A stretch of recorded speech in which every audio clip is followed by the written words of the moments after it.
Internauta, mais um vídeo aqui. Hoje a gente vai estar discorrendo sobre a seguinte temática: o pronome me está presente no texto original de João capítulo 14, versículo 14, ou não? Tá?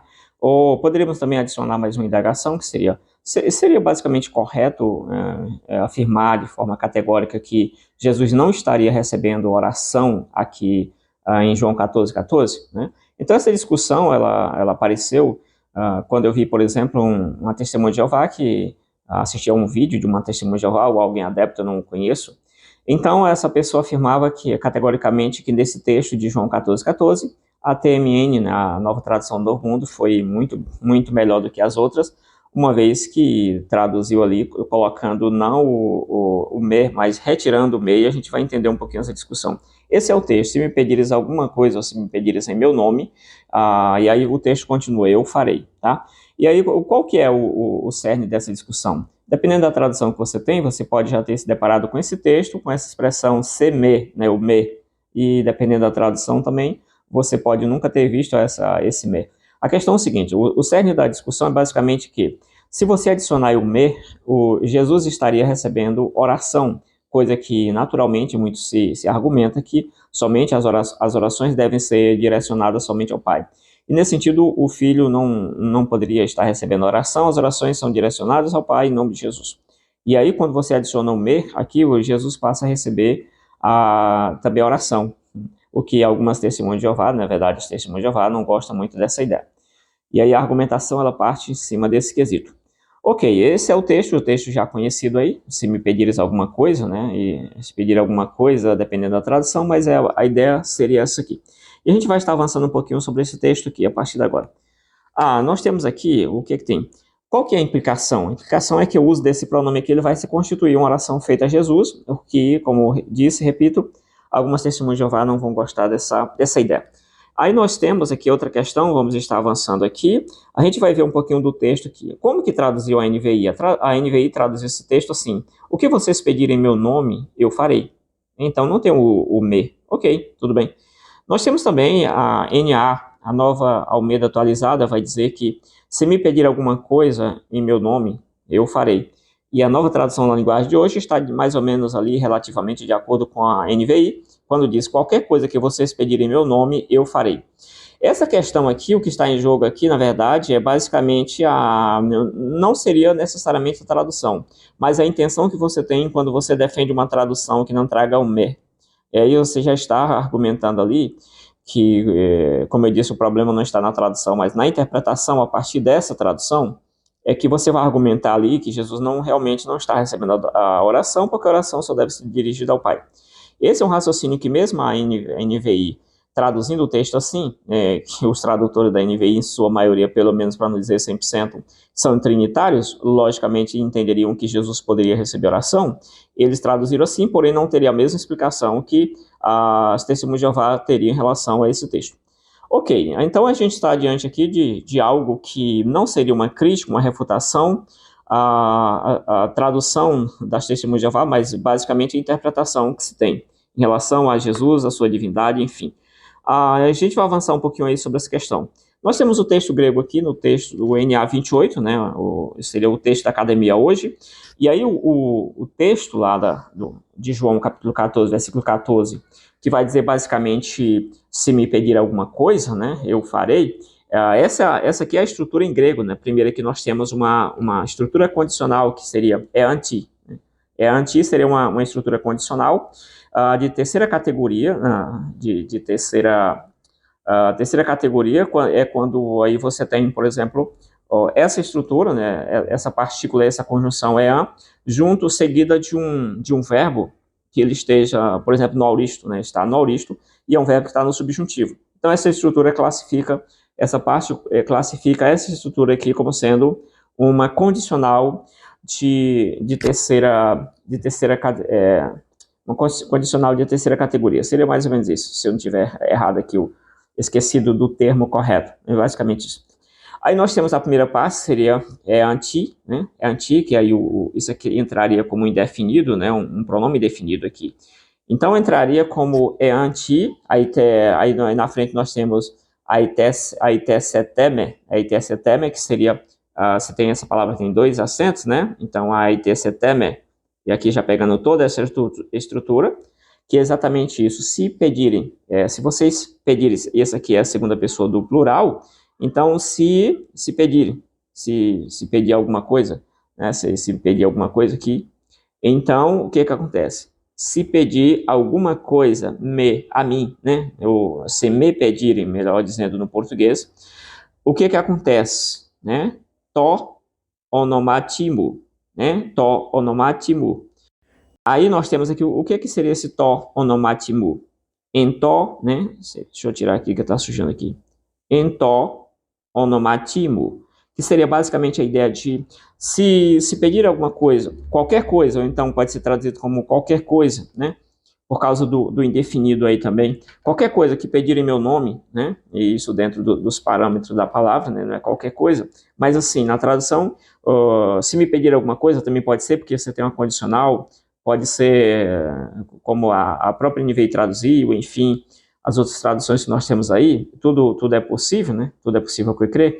Então a expressão entonomatimu, né? Que seria você tem a expressão se pedir alguma coisa a mim em meu nome, né? Em mu seria meu nome, aqui o onomate, né? O onomate sozinho aqui seria nome e aqui o mu seria meu, uma estrutura genitiva, né? Então, se vocês pedirem alguma coisa em meu nome, o que acontece? É igual a poieso. O que seria igual a poieso? Igual a poieso seria basicamente que eu, né? Eu mesmo, né? Aqui um enfático também, eu farei, eu mesmo que farei, poieso. Essa estrutura de fazer, nós vamos encontrar exatamente no versículo 13 aqui de João 14, João 14, 13 também. Nós temos aqui, tudo quanto pedires em meu nome, isto farei, a fim de que o Pai seja glorificado no Filho. Então, nós temos duas partes aqui em que Jesus ele está fazendo alguma coisa. Você pede meu nome e eu vou fazer. Quem vai fazer eu não é outra pessoa. Em outros textos, nós temos que você vai pedir ao Pai e ele vai fazer. Em nome de Jesus, ele vai fazer. Nesse texto, Jesus está fazendo tanto em um quanto em outro. Tá? Essa é a primeira observação. Em termos de estruturas gramaticais, essa é a primeira estrutura que está grifada aqui, está marcada, né, sublinhada, ela aparece somente em João, em 1 João capítulo 5, versículo 14. É só aí que aparece essa estrutura dessa forma aqui. Então, basicamente, o texto vai falar exatamente isso. Se você pedir alguma coisa a mim, em meu nome, isso eu farei. Qual é a discussão aqui, a alegação gramatical que fica ruim em português?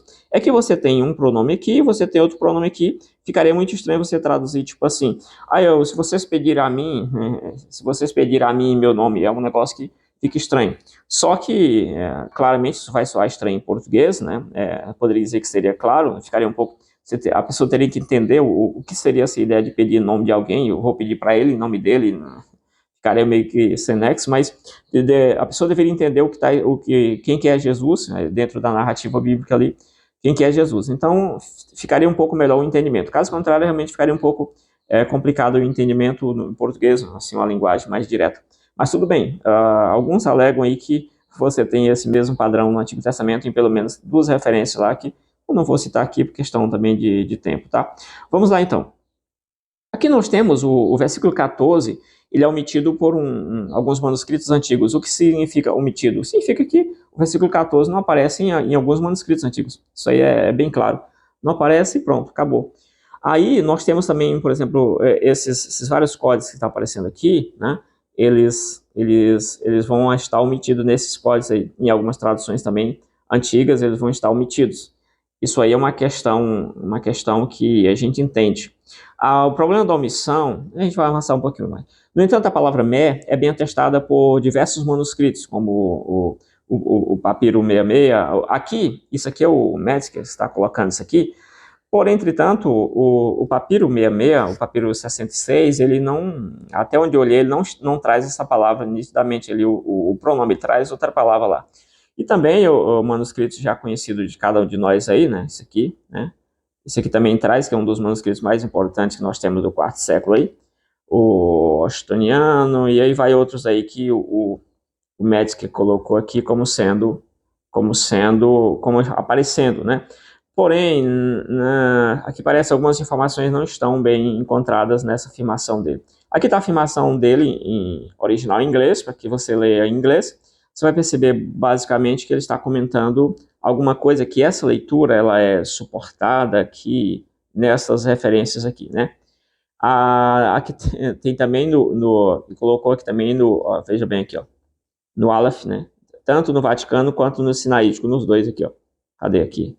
Ele colocou aqui, aparece nos dois, né? Fazendo que essa leitura, ela é exatamente respeitada na verdade, seria suportada, né? Ela tem base nesses manuscritos aqui.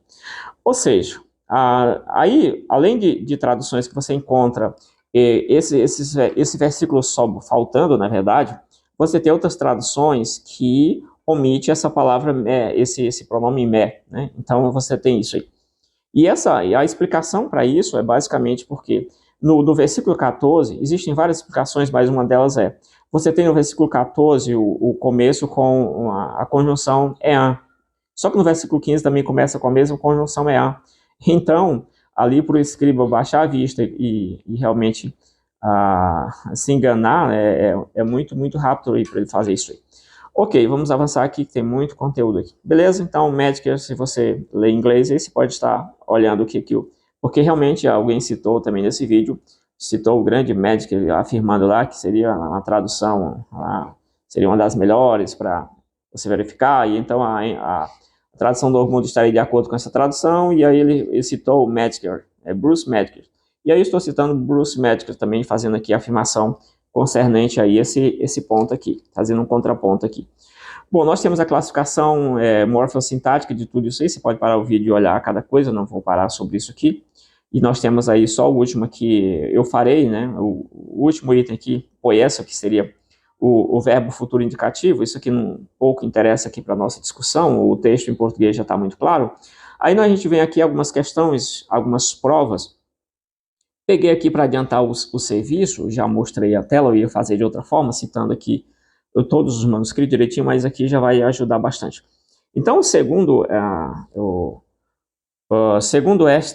esta abordagem aqui, esta imagem, nós vamos observar nessa imagem que alguns manuscritos não trazem a leitura me. Aqui, ó, a leitura do versículo 14 é nesse sentido aqui. Todos eles estão nesse sentido. O que vai mudar é o tipo de documento aqui, ó. Cada documento vai ter na frente o ano que supostamente aquele documento e aqui na frente vai ter o nome do documento. Cada um desses símbolos aí, desses códigos, você tem que olhar direitinho aqui. Então, o papiro 66, ele traz outra leitura, em vez de me, ele traz uma leitura aqui tipo mai, né? Traz outra leitura. Esse mai aqui parece muito com aqueles verbos lá do passivo, né? O mai. Você lembra muito bem disso aqui. Mas ele não traz o mer. Beleza. O mer vai aparecer aqui, segundo esta abordagem, no papiro 75. No papiro 75 aqui, quando você observa a data dele, ele é do segundo, entre o segundo e terceiro século.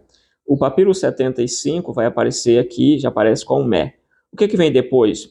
Nós vemos o sinaítico vai aparecer com o mer também, o Vaticano vai aparecer com o mer. Até onde eu verifiquei, eu só não consegui verificar diretamente o Vaticano, né, porque a imagem que eu tinha aqui estava ruim, eu tive um problema técnico aqui com minhas ferramentas, eu não consegui verificar diretamente o Vaticano, mas todas as transcrições que eu verifiquei, olhei do Vaticano, do papiro 75, do sinaítico, todas elas, o sinaítico eu olhei diretamente no manuscrito, também os outros papiros eu olhei diretamente no manuscrito. Então, esses papiros que são do ano 175, até mesmo do terceiro século, o Paroski vai dizer que se você colocar esse papiro no segundo século, não é um exagero, né? Ele pode muito bem entrar no segundo século. Porém, o papiro mais antigo nesse caso aqui seria exatamente o papiro 66. Se o papiro 66 trouxesse esse texto, fecharia completamente toda essa discussão aqui. Porém, ele não traz, ele vai trazer outro texto, beleza. Então, o outro papiro que compete com ele lá seria o 75. O 75 um pouquinho mais posterior, né, alguns anos um pouco posterior, porém é um dos dois principais papiros de João nesse ponto aqui, como eu vou mostrar mais à frente. E aí você tem os grandes códices do quarto século, aqui o Sinaítico Vaticano, que também estão trazendo essa leitura. Quais os que não trazem? Você tem o Alexandrino, o Beza, né, o Beza, que alguns falam, o O Austoniano também vai trazer, né? O Austoniano vai trazer aqui também, conforme também citou o Bruce Medic aqui. O Bruce Medic afirmou desse aqui e afirmou desse aqui. Porém, o outro papiro aqui que aparece em alguns documentos afirmando que ele fala que ele traz o mer, também não traz. Ele traz outra palavra lá, tá bom? Beleza, então, vamos avançar aqui, saindo dessa parte, tá aqui o papiro, essa é a parte do papiro aqui, e a gente vai ver outras questões aqui agora. Aqui nós temos o papiro 66, né? O papiro 66 está aqui. Aí, o que que acontece aqui? Deixa eu ver o que nós temos aqui. Ó, o papiro 66 vai aparecer aqui uma espécie de maia, alguma coisa que foi o que eu consegui identificar nessa parte, tá? Foi exatamente o que eu consegui identificar aqui, porque o EAN já vai aparecer um pouquinho acima disso aí, né? Então é aí a parte, e aqui ele vai começar o próprio texto aqui assim. Cadê? Ok, é isso aí. Vai terminar aqui a nômina sacra e vai começar o EAN por aqui assim. Beleza. Tem uma nômina sacra bem aqui assim, tá? Beleza, sobre filho aqui, né? Vamos lá então. Então é isso aqui, não aparece nesse papiro aqui, o 66. Nós temos aqui, ó, exatamente aqui, ó. Deixa eu terminar aqui. O EAN vai começar aqui, ó. EAN vai começar exatamente aqui, o texto do versículo 14 vai começar com EAN, assim como o 15, mas aqui é o versículo 14 e posteriormente com o verbo aitel, que é o verbo que a gente está trabalhando aqui. Vai falar sobre ele depois. Ok, avançando um pouquinho mais, né? E aí a segunda parte do versículo 15 vai aparecer outro EAN aqui, ó, nessa parte. E aí a gente vai avançando um pouquinho mais sobre isso. Aqui nós temos outro papiro, né? Esse aqui é o papiro 67. No 67, no 77, melhor dizendo, nós temos uma questão que é o seguinte. Aqui não dá para mostrar, eu não consegui colocar aqui uma imagem melhor, mas o versículo ele começa numa partezinha mais ou menos aqui assim, que já entra diretamente nessa parte aqui em branco, que o papiro não tem. Mas a transcrição feita por estudiosos coloca exatamente como o mer aqui assim, nessa parte. Porque tem aqui uma parte, como você pode observar, em branco, aí onde não tem texto nesse papiro, nessa cópia aqui. Mas aí nas transcrições eles colocaram que aqui o 77 aparece o pronome mer, que já é importante, tá bom? Então nós vamos aqui, esse aqui é o 77, tem a parte dele onde que ele começa. Esse aqui com 4 colunas seria o sinaítico, né? Claramente o sinaítico aqui. E aí nós temos, eu trouxe o sinaítico um maiorzinho aqui para a gente observar, né? E alguma seta aqui, ó. Aqui, deixa eu ver se eu consigo fazer aqui nós temos claramente um mer, tá vendo aqui? Bem na seta, tá vendo um mer aqui. Deixa eu ver se eu consigo fazer alguma coisa. O M e aqui, ó. Isso seria em português, né? Para ficar mais fácil para o nosso mer, né? O mi. Mas o M e o Ezinho aqui no nosso português, né? É a imagem que é correspondente ao nosso português, dá para você perceber a mesma imagem aqui, porque as letras em maiúsculas elas são idênticas aqui. É isso aí, nós temos o mer aqui. Aqui começou, aqui estava o verbo, do verbo aitel, né? Aqui assim, e aqui já começou se vocês pedirem alguma coisa, né? Se vocês pedirem. E aí, quando vocês pediram, o EAN tá aqui, ó. O EAN começou aqui só no EAN aqui, ó, no A aqui, né? Ele não teve o N que foi tipo uma nômina sacra, uma abreviação dele aqui, ó. Tá, beleza, já deu para perceber. Você percebe que aqui embaixo tem outro mer aqui, ó. Mer. Esse mer ele foi tipo colocado aqui depois, alguma coisa. Isso aqui é do versículo 15 já, né? Ele tem um mer aqui mais embaixo. Mas do versículo 14 tá aqui o mer no sinaítico aqui. Beleza, deixa eu ver se eu consigo voltar aqui para a nossa parte. Então é isso, acho que a gente chegou nessa parte. Deixa eu ver aqui. Pronto. E nós temos... Epa. Deixa eu ver aqui. Pronto ou não? Ok. Beleza. Pronto, aqui então tá aqui. E aí tem outro mesinho aqui, vai. Eu trouxe um pouquinho maior para você observar, caso não conseguisse enxergar, tá aqui. Aí nós temos algumas observações sobre essa configuração ali do que eu apresentei nos 2 últimos slides. A gente vai pegar somente o último aqui para adiantar, ou não ficar muito longo o vídeo, vai ficar longo, mas não tão. Nós temos o mer, deixa eu pegar aqui. Opa, nós temos o mer aqui. Nós temos o mer aqui, ó, essa parte. Você vai observar que mais ou menos 67% dos manuscritos, aqui foi colocado o 66, mas não colocaria aqui. Mas assim, 66% 7% dos manuscritos trazem o Mé, inclusive os manuscritos importantíssimos aí, né? Grandes manuscritos trazem exatamente o Mé aí. Beleza? Então é isso. Ó, outros manuscritos também, como você pôde observar na imagem anterior, em vez de trazer aquele texto lá que a gente está trabalhando, traz o tutor, ou seja, tudo que vocês pedirem em meu nome, aí retoma, né? Volta lá, né? Substituindo ali. Isto farei, né? Exatamente isso eu farei. Então é isso. Passando aqui agora. Aqui nós temos, eu trouxe essa imagem dos papiros para que se entenda qual a importância dos papiros, quantos papiros tem ali em João e em cada livro. Em João nós temos aqui, por exemplo, uma pancada aqui de papiros, João aqui, ó, 22, cadê? Cadê, rapaz? 22 papiros, aqui, ó. 22 papiros no livro de João. E aí a gente vai avançar um pouquinho, era só mesmo para mostrar isso aqui. Desses 22%, em João, nós temos 11 deles que são antigos, né? Isso é importante observar. Agora eu trouxe aqui um negócio interessante também, que é o seguinte, o versículo 14, aqui, o versículo 14 está aqui assim. Você desce no versículo 14 e vai observar aqui, ó, no versículo 14, quais são os grandes papiros, né? Lembrando que os papiros são de categoria 1, né? Primeira categoria. Quais são os grandes papiros que estão aqui quando o assunto é João, capítulo 14, versículo 14? Esses aqui, ó. Para esses aqui, ó. O 66, né? Aliás, o 66 e o 75. Então, esses são os grandes papiros, os papiros que a gente deve se ater quando a discussão é exatamente esses textos aqui de João, tá? Então, é isso. E aqui nós temos esses textos. Aí, os papiros que a gente já vem trabalhando no início são exatamente os dois papiros principais quando a discussão é João. O papiro 70 e 76, papiro 75, os que entendem, que estudaram esse papiro, dizem que ele é muito parecido com o texto, com o próprio Códice Vaticano, em que, em João, por exemplo, ele tem uma correspondência ali de 92%. É idêntico ao Vaticano, 92%, e já em Lucas um pouquinho mais, 94% aí. Então, basicamente é isso aí. Trouxe isso só para você se situar da discussão, como é que fica.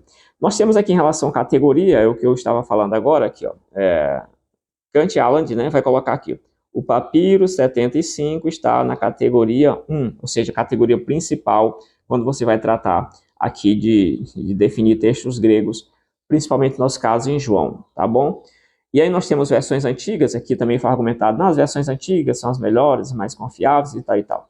Aqui nós temos que, depois, ó, veja essa afirmação, depois dos papiros, a mais importante fonte para os trabalhos de restauração textual do Novo Testamento são as antigas versões, que surgiram em decorrência aí da expansão do cristianismo em diversas áreas, onde diversos grupos étnicos não dominavam a língua, a língua grega universal, e aí vai. E surgiram várias versões. Ou seja, para dizer que primeiro você vai entrar na questão do texto grego, depois que você vai para essas versões, para pai da igreja, essas coisas aí, tá? Primeiro o texto grego que você vai verificar. Aqui eu trouxe mais alguma informação do uso do verbo aitel, né, que é o verbo usado ali. Se vocês pedirem alguma coisa, é o verbo aitel, ele é usado aqui, ó. Em João aparece aqui, ó, João aqui, cadê?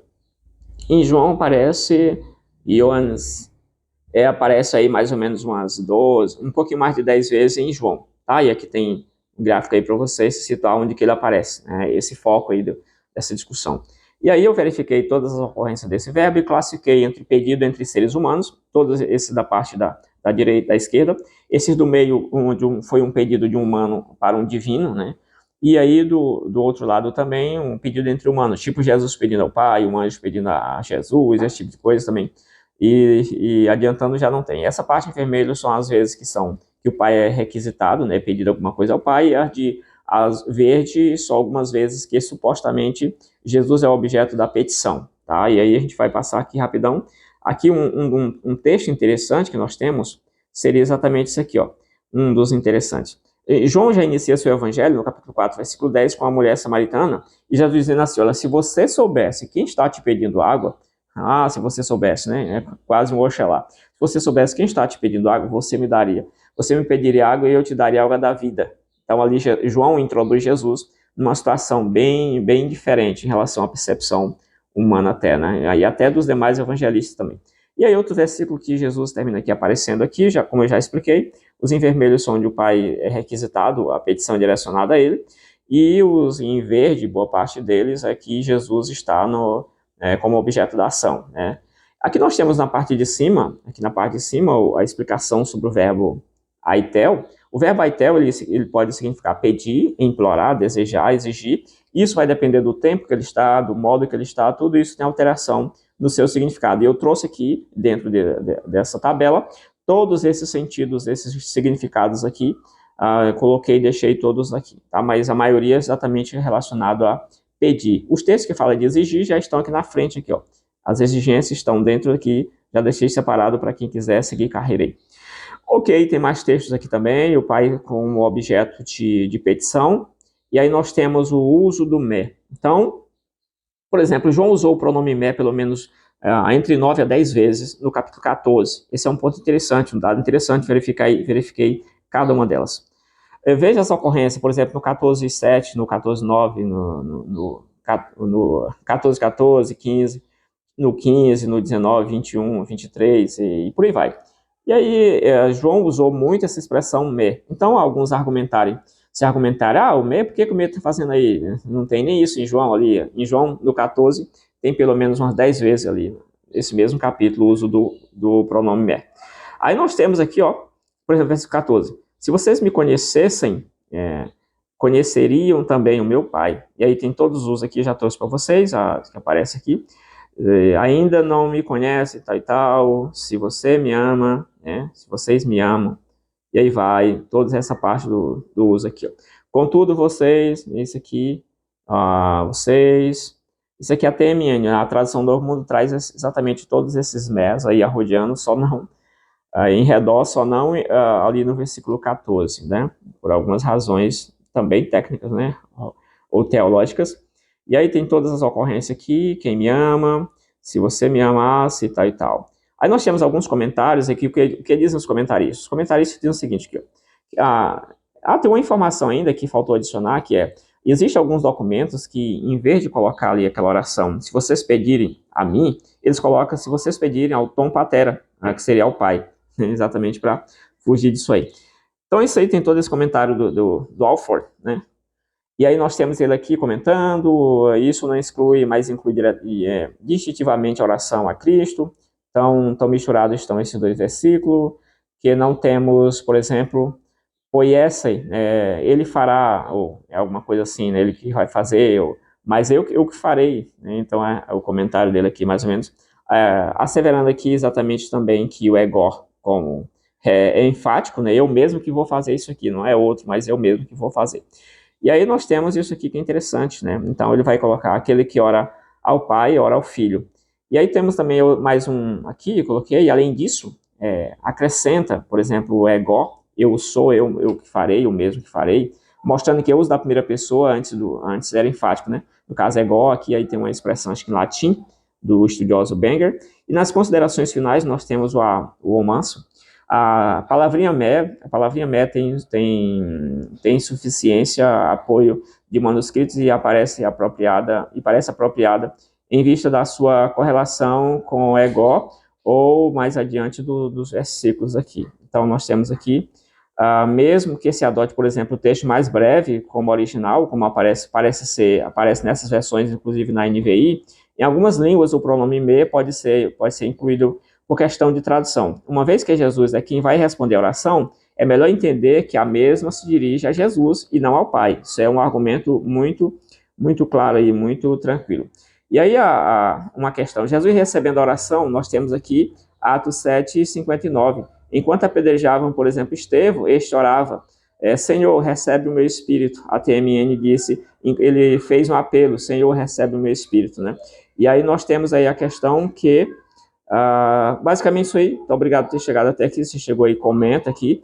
Então, a argumentação basicamente é essa, que mesmo que você tenha alguns documentos que não trazem o me, e algumas traduções que não colocam o me ali no português, mas a ideia de que Jesus não recebe oração, ela é uma ideia furada, aqui, até mesmo desses versículos, porque nós temos uma porrada aqui de testemunha que estão realmente concordando, corroborando com essa ideia do MEC. Então, a tradução do Novo Mundo, repito, não está incorreta nesse sentido, porém, a interpretação, a gente pode duvidar dela, né? Porque a interpretação de que Jesus não pode receber ali a oração, somente o Pai, ela já foi aí refutada, aí já é algo que a gente pode suspeitar abertamente. Então, beleza, se tiver chegado até aqui, comenta aí se você gostou, não gostou, se você é testemunho de Jeová, quiser refutar o vídeo aí, tá liberado.